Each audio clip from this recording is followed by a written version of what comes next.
Friends, video start చేసే ముందు ఈ వీడియోను లైక్ చేయండి. అదేవిధంగా జెన్యూన్ అండ్ లేటెస్ట్ వీడియోస్ కోసం మన ఛానల్ని సబ్స్క్రైబ్ చేయండి. అదేవిధంగా బెల్ ఐకాన్ ట్యాప్ చేయండి. మీకు ఆల్ నోటిఫికేషన్ వస్తుంది. ఆల్ పైన ట్యాప్ చేయండి.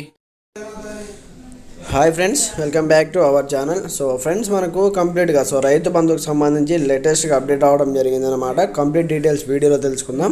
ప్రతి ఒక్కరు సపోర్ట్ చేయండి, లైక్ చేయండి, కామెంట్ చేయండి. కొత్తగా చూసిన వాళ్ళు సబ్స్క్రైబ్ చేసుకోండి. అయితే మనకు కొనసాగుతున్న రైతు బంధు అంటూ లేటెస్ట్గా ఇక్కడ హెడ్లైన్ చూసుకోవచ్చు. ఇప్పటికీ ఎకరంలోపు రైతులకు మాత్రమే అందిన సాయం అంటూ కూడా చూసుకోవచ్చు అనమాట.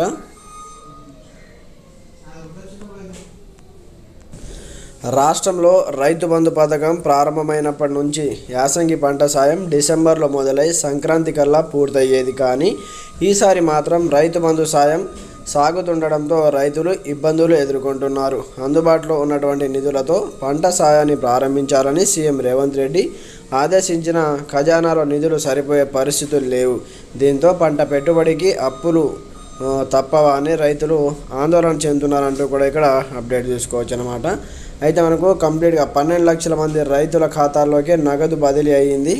ఎకరంలోపు వారికి 10 లక్షల మందికి అందని సాయం మొత్తానికి ఇంకా 58 లక్షల మందికి ఎదురు చూపులే అంటూ కూడా చూసుకోవచ్చు. సంక్రాంతి లోపు నిధులు అంటూ కూడా ఇక్కడ అప్డేట్ చూసుకోవచ్చు అనమాట.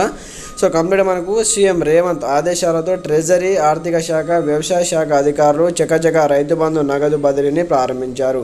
ఈ నెల 13వ తేదీ నుంచి మనకు కార్యక్రమం ప్రారంభమైనప్పటికీ ఫస్ట్ మనకు ఒక ఎకరం లోపు ఉన్న వాళ్ళకు నగదు బదిలీ చేయాలని నిర్ణయించారు. రాష్ట్రంలో మొత్తం 70 లక్షల మంది రైతులు ఉండగా వారు 1.5 ఎకరాల్లో సాగు చేస్తున్నారు. ఎకరంలో పొలాలున్న వారి సంఖ్య 22 లక్షల పైగా ఉన్నారు. 12 లక్షల మందికి మాత్రమే రైతు బంధు సాయం అయితే అందిందనమాట.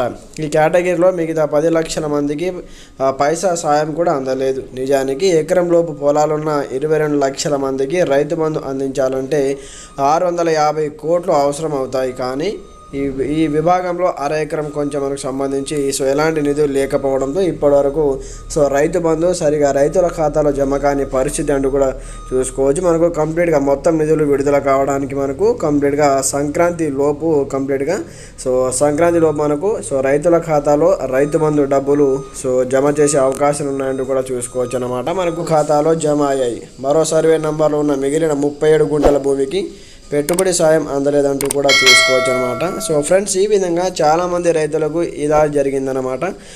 చాలామంది రైతులు ఎదురు చూస్తున్నారు రైతు బంధు సంబంధించి. ఎలాంటి అప్డేట్ వచ్చినా వీడియో అయితే పోస్ట్ చేయడం జరుగుతుంది. ప్రతి ఒక్కరు సపోర్ట్ చేయండి, లైక్ చేయండి, కామెంట్ చేయండి, కొత్త సబ్స్క్రైబ్ చేసుకోండి. Thanks for watching this video. జై హింద్.